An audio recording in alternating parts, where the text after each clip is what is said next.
আসসালামু আলাইকুম সবাই। চলুন আজকে বানাই চিংড়ি মাছ দিয়ে করলা ভাজি। চিংড়ি মানেই মন ভালো, কিন্তু করলা মানেই মুখ বাঁকা। আজকে একটা গল্পও বলবো, করলার চেয়েও তেতো। শুনলে হাসতে হাসতে পেট ব্যথা হবে। এই করলা ভাজিতে যতই পেঁয়াজ, মরিচ, চিনি দেই, তবুও তেতো ভাব যায় না।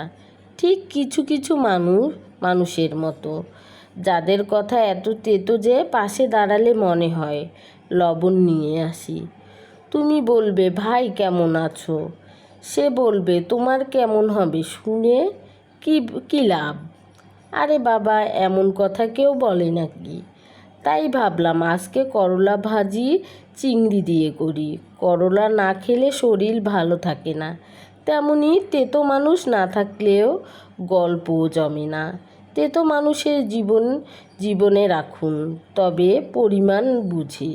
চিংড়ি মিষ্টি করে দিলেও কিছু মানুষ চিনি দিয়েও মিষ্টি খায় না।